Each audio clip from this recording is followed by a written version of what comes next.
chẳng riêng được nông tăng xạ đi bạt chia đỏ nắng cân chăm tiệ chia đỏ hơn à và ông phải đọc riêng ở vào sọt nâng ảnh hay và ông tra về chia đỏ nắng tiệ tôn từ nângព្រះបរមពុរិស័ទជាព្រះជាប៉ុណ្ណាហើយព្រះអង្គក៏តែងតែទូមានឲ្យមនុស្សម្នាវិជាជនវិជារះហ្នឹងសមាទានបោសុតហើយថ្ងៃបោសុតមួយហ្នឹងប្រោហិតក៏ជាអ្នកវិនិច្ឆ័យក្តីបានទៅកល់ព្រះអង្គជាមួយនឹងមើលមុខមន្ត្រីអាមាត្យអីព្រះអង្គក៏សួរទាំងអស់គ្នាចឹងទៅហើយក៏សួរដល់បរោហិតហ្នឹងក៏ឆ្លើយថាទូលណាទូលព្រះអង្គមរក្សាបោសុតហ្នឹងហើយទាំងដែលអត់បានរក្សាមកតាំងពីព្រឹករហូតដល់ទៅថ្ងៃសៀលហើយហ្នឹងបានទៅកល់ព្រះជាហ្នឹងហើយដល់ពេលចិត្តចេញមកវិញហើយហ្នឹងបានព្រះជាសំណេះសំណាលសាកសួរទៅហ្នឹងដល់ពេលចេញពីប្រជុំហ្នឹងមកអាមាត្យហ្នឹងថាលោកអាចារ្យកុហកព្រះអង្គអត់សមាទានបោសុតផងថាសមាទានយីយើងฝึกមិញបរិភោគបាយរួចហើយហ្នឹងហើយប៉ុន្តែនៅពេលដែលយើងទូលព្រះអង្គថារក្សាហ្នឹងនៅពេលហ្នឹងយើងតាំងចេតនារក្សាតាហ្នឹងឯងមិនក៏បានមកកណាត់ដែរដល់អញ្ចឹងក៏ហីទៅអាមាត្យហ្នឹងក៏ហីទៅហ្នឹងឯងមិននៅស្ងៀមទេថាសូមត្រេកអរនឹងលោកអាចារ្យផងពោលពាក្យអញ្ចឹងទៀតហើយក៏បែកគ្នាទៅគាត់ក៏មិនថាចោលទេគាត់រក្សាបានមកយប់នឹងឯងទៅបោសុតហ្នឹងឯងហើយរហូតមកគាត់មិនដែលបានទៅកល់ព្រះជាទេថ្ងៃបោសុតហ្នឹងវាមានមិនចង់អញ្ចឹងទៀតតែចឹងមិនចង់រក្សាបោសុតហើយខ្លាចព្រះជាសួរទៅថាមិនរក្សាទៅឬថាវាគ្មានខុសច្បាប់ក្នុងព្រះនគរអីទេគាត់ថាយើងដូចមិនស្ដាប់ឱវាទព្រះអង្គអញ្ចឹងទៅក៏មិនឲ្យទៅស្ទាល់អីក៏មិនទៅកល់ព្រះអង្គអញ្ចឹងទៅកិច្ចបានទៅប៉ុន្តែមានរឿងមួយទៀតដែលបរោហិតហ្នឹងគាត់បានប្រព្រឹត្តជាបុណ្យកុសលហ្នឹងគឺថ្ងៃដែលគាត់វិនិច្ឆ័យក្តីហ្នឹងវាចំថ្ងៃឧបោសថដែរហើយបាសិកាម្នាក់គាត់សមាទានឧបោសថដល់គាត់ជាប់ស្ដាប់រឿងក្តីហ្នឹងទៅវាជ្រុលដល់ថ្ងៃចិត្តត្រង់ហើយហ្នឹងគាត់មិនអាចត្រឡប់មកផ្ទះតាន់ទេគាត់ក៏ចេញមកពូមាត់ពូអីចឹងទៅហើយបរោហិតហ្នឹងគាត់ដឹងថាបាសិកាហ្នឹងសមាទានបោសុតឥឡូវវាហួសកាលអញ្ចឹងវាមានពេលដែលអាចទទួលទានបាននៅកន្លែងហ្នឹងណាគាត់ក៏បានផ្លែស្វាយមួយទុំល្អយកមកជូនបាសិកាហ្នឹងឲ្យបាសិកាហ្នឹងទទួលទានទៅហ្នឹងហើយបាសិកាហ្នឹងក៏ចិត្តស្វាយទទួលទានបានផ្លែស្វាយមួយហ្នឹងថ្ងៃបោសុតហ្នឹងហើយក៏លាងមាត់សម្រាប់ទៅប៉ុណ្ណឹងក្នុងព្រះអរិយថាសម្ដែងថាគាត់បានធ្វើបុណ្យទៅប៉ុណ្ណឹងណា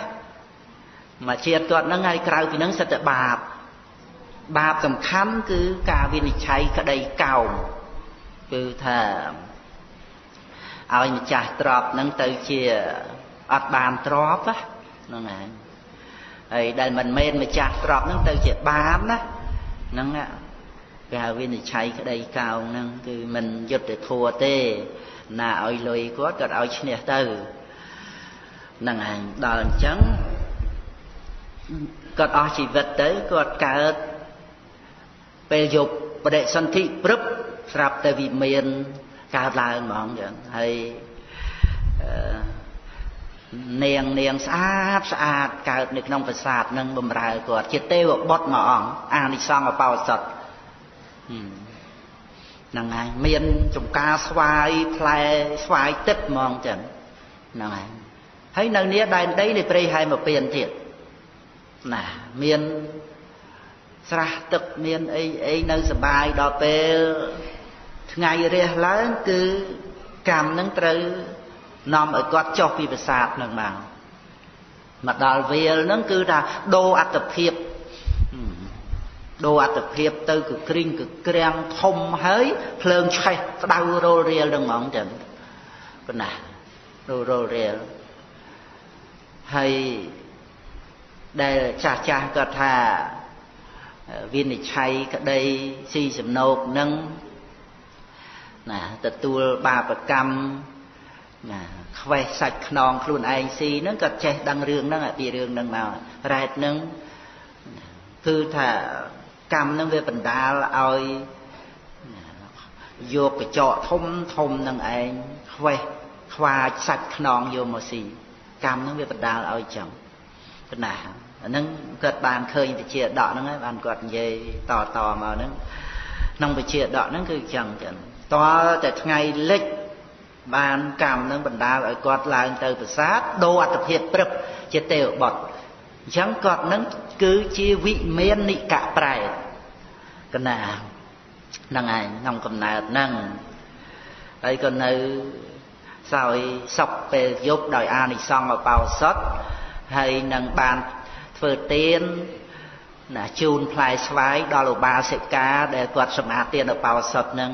បានចំការស្វាយជាទឹកហ្នឹងនិយាយពីព្រះបរមពុរិស័ទដែលព្រះអង្គលះបង់រាជសម្បត្តិទៅបួសនៅ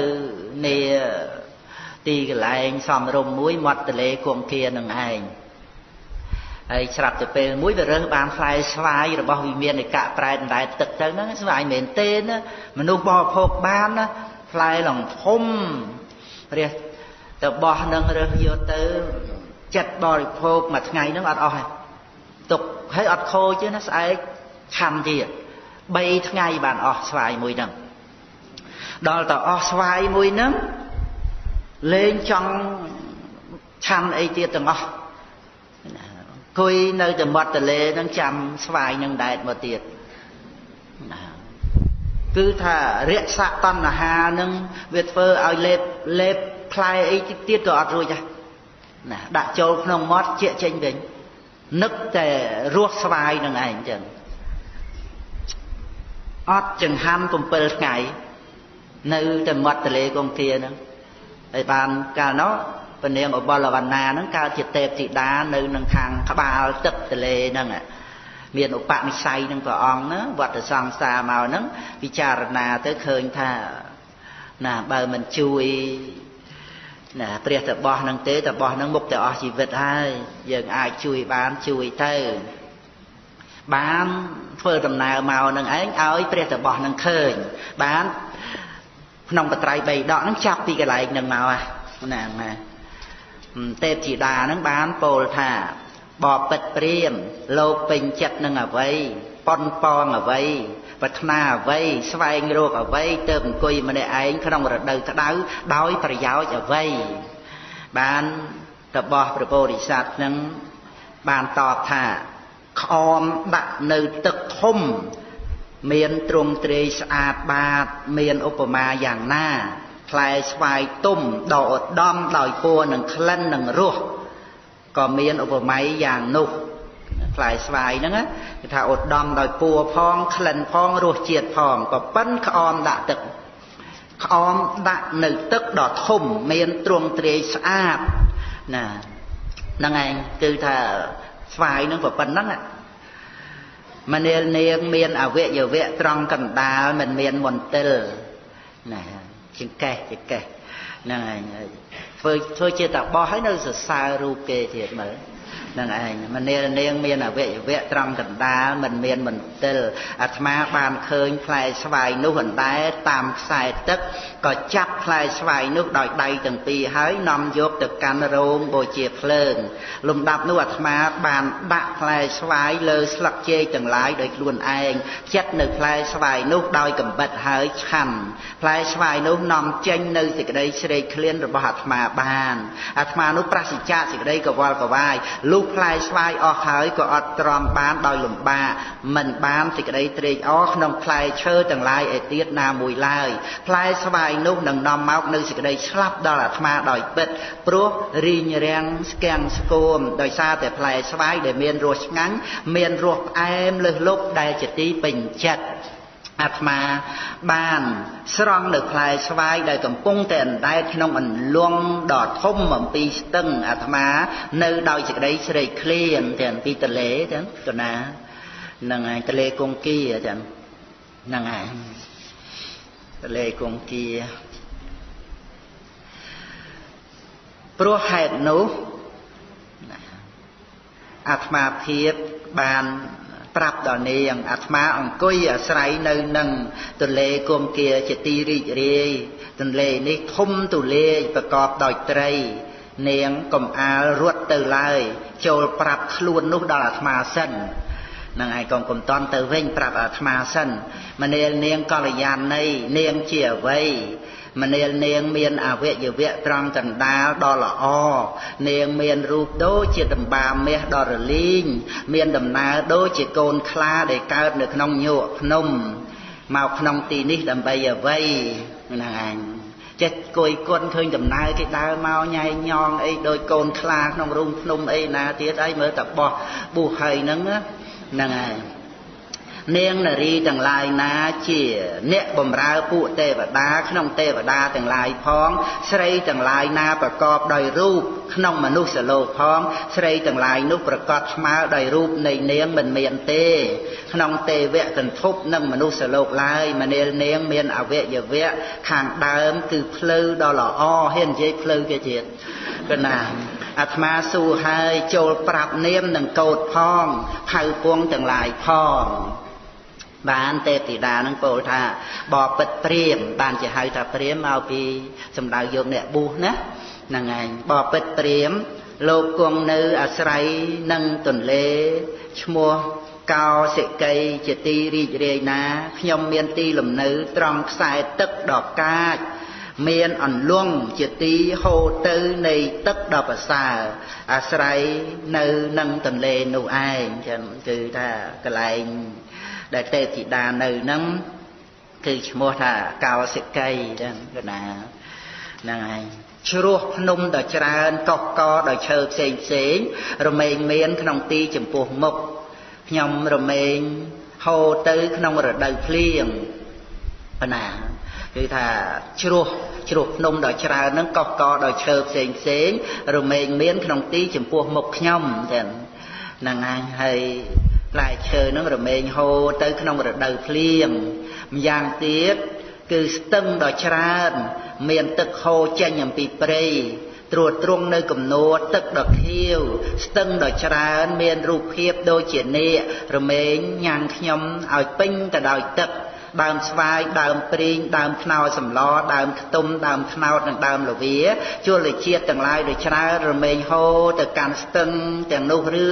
យផ្លែឈើណាមួយនៅក្បែរមាត់ច្រាំងទាំងពីររមែងជ្រុះទៅក្នុងទឹកផ្លែឈើនោះរសាត់ទៅតាមអំណាចនៃខ្សែទឹកដោយឥតសង្ស័យបបិទ្ធលោកជាអ្នកប្រាជ្ញមានប្រាជ្ញាច្រើនលោកជ្រាបនៅហេតុនោះហើយសូមស្ដាប់នៅពាក្យនោះចុះបបិទ្ធព្រះជានាធិបតីសូមលោកកំពេញចិត្តឡើយចូលបរិសេធនៅការជាប់ជំពាក់ដោយតណ្ហាបបិទ្ធលោករាជិសីអ្នកញ៉ាំងដែនឲ្យចម្រើនលោកកំពុងចម្រើនដោយសាច់បញ្ឈាមប្រាថ្នាសេចក្តីស្លាប់ដោយហេតុណាខ្ញុំពុំសម្គាល់នៅលោកថាជាអ្នកចម្រើនដោយប្រាជ្ញាដោយហេតុនោះទេបិតាទាំងឡាយគឺប្រព្រំនិងកន្ធប់ព្រមទាំងទេវតារមែងដឹងនៅភាពនៃបុគ្គលនោះថាជាអ្នកលុះនៅក្នុងអំណាចនៃតណ្ហាគឺរក្សាតណ្ហាម្យ៉ាងទៀតឥសីទាំងឡាយណាក្នុងលោកជាអ្នកមានចិត្តសង្រួមហើយមានតបៈឥសីទាំងឡាយនោះរមែងដឹងឥតសង្ស័យសំបីពួកអ្នកមានយសជាអ្នកបម្រើឥសីទាំងនោះក៏ដឹងនៅការនោះតគ្នា ហ្នឹងគឺឆ្លើយប្រាប់រៀបរាប់ពីលំនៅរបស់ខ្លួនហ្នឹងជាទេពធីតាអញ្ចឹងហើយបានរំលឹកដាស់តឿនព្រះតបោះហ្នឹងឲ្យដឹងថាព្រះតបោះហ្នឹងគឺជាប់ជំពាក់ក្នុងរស់ហើយរក្សាតណ្ហាហ្នឹងមិនសមជាអ្នកមានបញ្ញាទេបានព្រះតបោះនឹងឆ្លើយថាបើនរៈណាមិនគិតសម្លាប់នៅបុគ្គលនោះទេបាបក៏មិនចម្រើនដល់នរៈជននោះដែលដឹងច្បាស់នៅធម៌ទាំងពួងរបស់អ្នកប្រាជ្ញយ៉ាងនេះផងដឹងនៅការបែកធ្លាយនិងជាយប់នៃជីវិតផងមនាលនាងជាធំដែលពួកឥសីដឹងច្បាស់ហើយប្រយោជន៍នៃសត្វលោកនាងដឹងច្បាស់ហើយយ៉ាងនេះនាងឈ្មោះថាស្វែងរកនៅបាបកម្មចំពោះខ្លួនព្រោះបានប្រតិចគឺពោលនៅពាក្យមិនប្រសើរឲ្យឥសីហ្នឹងមិនតាន់ដឹងកំហុសទេណាតែគឺថាតបទៅវិញថាទេពធីតានឹងស្ដីឲ្យថានាងនឹងមកបាបហើយហ្នឹងហើយពីព្រោះយើងអត់បរិភោគផ្លែឈើអីទៀតហ្នឹងហើយស្លាប់យើងមានបាបអីព្រោះយើងមានបានសម្លាប់សត្វដទៃឯណាណាដែលមិនគិតសម្លាប់ណាដល់សត្វដទៃនោះគឺថាវាអត់មែនបាណារិបាតទេវាអត់បាបដល់អ្នកនឹងទេយើងអត់បរិភោគអីស្លាប់តែខ្លួនយើងតើហើយនឹងឯងមកថាអីអញ្ចឹងនឹងឯងហើយបាបហ្នឹងតទៅទេពធីតាវិញណានឹងឯងមនាលនាងទេវធីតាមានត្រគាកសាយល្អថែមមុខទៀតកណាបើយើងនឹងស្លាប់លើត្រើយរបស់យើងកាលបើយើងស្លាប់ហើយដំណេះដំនាលនឹងបានទៅដល់នាងឥតសង្ស័យឡើយគឺថាសម្លុតទេពធីតាហ្នឹងឯងថាបើយើងស្លាប់នៅទីកន្លែងដែលនាងឯងគ្រប់គ្រងហ្នឹងឯងគឺថានាងឯងមកតែបានទទួលនៅការតេះដៀលពីអ្នកដតីហើយអាហ្នឹងមិនគម្រាមគេហ្នឹងឯងមុនបងថាស្លាប់តែយើងទៅប៉ុន្តែឥឡូវនេះបើនាងឯងទុកឲ្យយើងស្លាប់មិនរស់ស្វាយឲ្យយើងបរិភោគទេនាងឯងមុខតែទេវតាដតីតេះដៀលហើយហ្នឹងឯងមនាលនាងមានអវយវៈត្រង់កណ្ដាលដ៏ល្អព្រោះហេតុនោះនាងចូលរក្សានៅកម្មអាក្រក់នឹងកុំឲ្យកើតមានដល់នាងកាលបើយើងស្លាប់ហើយកុំឲ្យជនទាំងអស់ជេរបតិចនាងក្នុងការជាខាងក្រោយឡើយហ្នឹងហើយទេពតាក៏បានពោលថាហេតុនោះខ្ញុំម្ចាស់ដឹងច្បាស់ហើយធម្មតាស្ដេចនេះមិនងាយអត់ទ្រាំបានទេណាហើយចុះខ្ញុំម្ចាស់នឹងប្រកេននៅខ្លួនខ្ញុំម្ចាស់ផងប្រកេននៅស្វាយនោះផងដល់លោកម្ចាស់ត្បិតលោកម្ចាស់បានលះបង់នៅកាមគុណទាំងឡាយដែលគេលះបង់បានដោយក្រហើយបាននៅអធិដ្ឋាននៅសិលជាគ្រឿងស្ងប់រងាប់ផងនៅសុចរិតធម៌ផងបុគ្គលណាលះបង់នៅចំណង់ខាងដើមហើយស្ថិតនៅក្នុង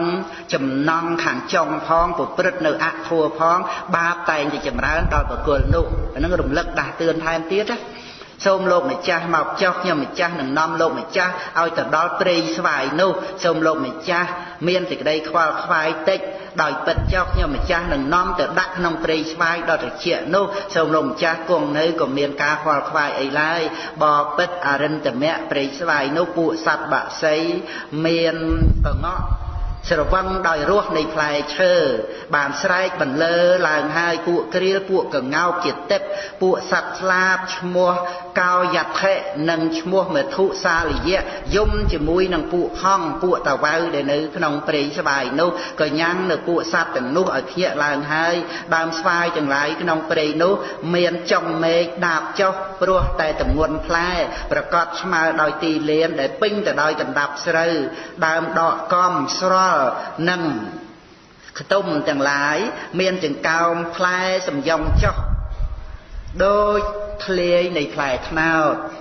នឹងពោលរៀបរាប់អញ្ចឹងហ្នឹងហើយក៏បាននាំព្រះតបោះនឹងទៅចឹងណាហ្នឹងហើយគឺទេពធីតានឹងថាព្រមលះបង់នៅខ្លួននឹងគឺបានប្តីថា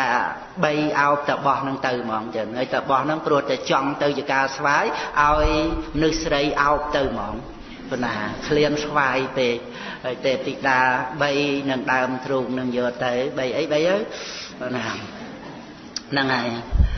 ហើយយកទៅដាក់នឹងចំការស្វាយហ្នឹងទៅស្រាប់តែទៅពេលថ្ងៃហ្នឹងវាជួបជាមួយនឹងវិមាននៃកៈប្រែតហ្នឹងអញ្ចឹងហើយទៅដល់មើលទៅឃើញភ្លើងឆេះហ្នឹងអត់ទាន់ចាប់ភ្លឹកថាភ្លើងទេ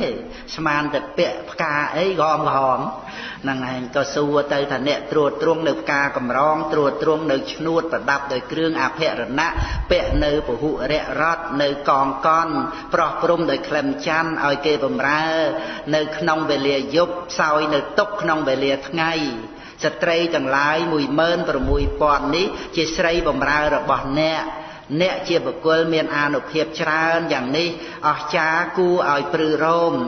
ក្នុងកាលមុនអ្នកបានធ្វើនៅអំពើបាបនាំមកនៅសេចក្តីទុក្ខដល់ខ្លួនដូចម្ដេចដែលអ្នកធ្វើក្នុងមនុស្សលោកបានជាស៊ីសាច់ខ្នងរបស់ខ្លួនហ្នឹងឯងពេលដែលសួរនៅពេលថ្ងៃគេថានោះវាជាប់គ្នាណាប្រែកនឹងឆ្លើយអត់បាននិយាយមករកបរិជាអត់បានណាស្គាល់បរិជាចឹងប៉ុណ្ណាតែបរិជាអត់ស្គាល់ហ្នឹងហើយវាមានតែកៈប្រែតហ្នឹងហើយបរិជាសួរពេលថ្ងៃអត់ឆ្លើយដល់ទៅពេលយប់បាននាំបរិជាឡើងទៅកម្មប្រាសាទបានបរិជានឹងសួរម្ដងទៀតរួមទាំងទេពសម្បត្តិផ្សេងមានទាំងស្ត្រីទាំងឡាយរហូតដល់ទៅ 16,000 ទៀតក្នុងប្រាសាទហ្នឹងណាហើយសួរពីបុណ្យពីបាបហ្នឹងបានវិមានកៈប្រែតហ្នឹងបានឆ្លើយថាខ្ញុំបានរៀននៅវេទទាំងឡាយហើយជាប់ជំពាក់ក្នុងកាមទាំងឡាយបានប្រព្រឹត្តមិនជាប្រយោជន៍ដល់ជនដទៃអស់កាលយូរអង្វែងបុគ្គលណាជាអ្នកស៊ីនៅសាច់ខ្នងបុគ្គលនោះក៏ខ្វាស៊ីនៅសាច់ខ្នងរបស់ខ្លួនដូចជាខ្ញុំព្រះអង្គស៊ីនៅក្នុងថ្ងៃនេះឯងបានរៀបរាប់អំពីអំពើប្រព្រឹត្តរបស់ខ្លួននឹងឯងបាបកម្មក្នុងការវិនិច្ឆ័យក្តីកោងហ្នឹងហើយបានទូលបរិជាពីអានិសង្សនៃឧបោសថសិលដែលបានរក្សាក្នុងមួយរាត្រីនឹងឯងពាក់កណ្ដាលឧបោសថនឹងឯងហើយនឹងបានជូនផ្លែស្វាយដល់ឧបាសិកាដែលជាអ្នករក្សាឧបោសថបាននៅស្វាយជាទឹកនឹងអត់ចាំបាច់បរិភោគអីទៀតទេណារសជាតិស្វាយនឹងគឺថាធ្វើឲ្យត្រួតត្រងនៅជីវិតដោយអត់មានចាំបាច់រសជាតិអីទៀតទាំងអស់ដោយតែបោះបានឆាន់អញ្ចឹងគឺអត់មានចាំបាច់អីទៀតទេរសនឹងគឺធ្វើឲ្យគ្រប់គ្រាន់ទៅតែម្ដងអញ្ចឹងហ្នឹងហើយអានិសង្សដែលបានជូនស្វាយដល់បាសិកា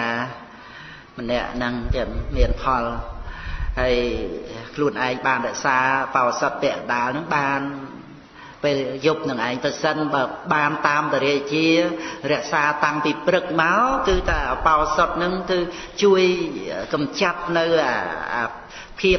បាបអកុសលរបស់ខ្លួនហ្នឹងបោសុតហ្នឹងគឺឲ្យផលទាំងថ្ងៃទាំងយប់ម្ល៉េះគឺមិនចាំបាច់នៅក្នុងវិមាននៃកៈប្រែតហ្នឹងទេចឹងអញ្ចឹងវាត្រូវឲ្យផលចែកគ្នាកម្មសឲ្យផលសពេលយប់ទៅកម្មខ្មៅឲ្យវិបាកខ្មៅពេលថ្ងៃអញ្ចឹងទៅនឹងដែលព្រះអង្គសម្ដែងឲ្យយើងយល់ថាដោយសារបានរក្សាបោសុតហ្នឹងចឹងហ្នឹងហើយ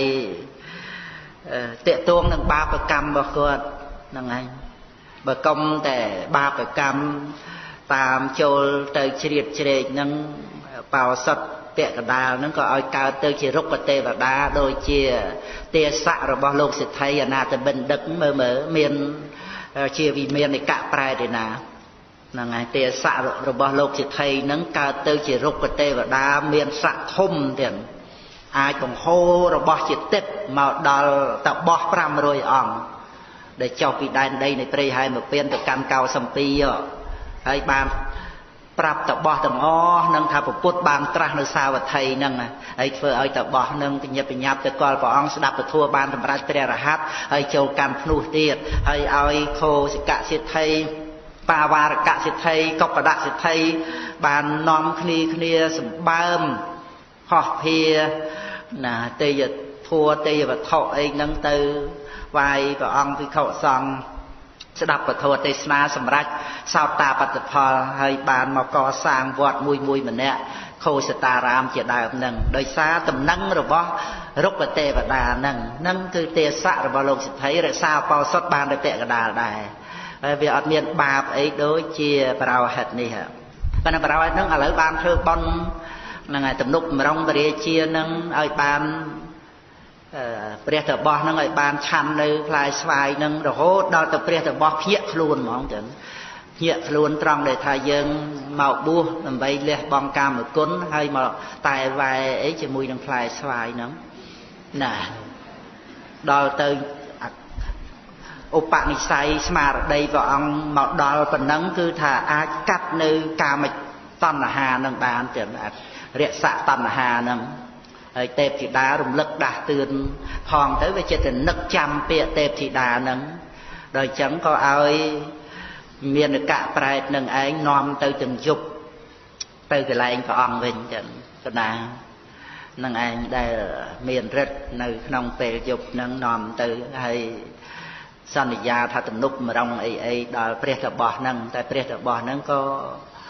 កាត់ផ្ដាច់នៅរក្សាតណ្ហានឹងហើយប្រព្រឹត្តធម៌បានសម្រេចឈានសមាបត្តិទៅហើយក៏ទៅកម្មព្រហ្មលោកទៅ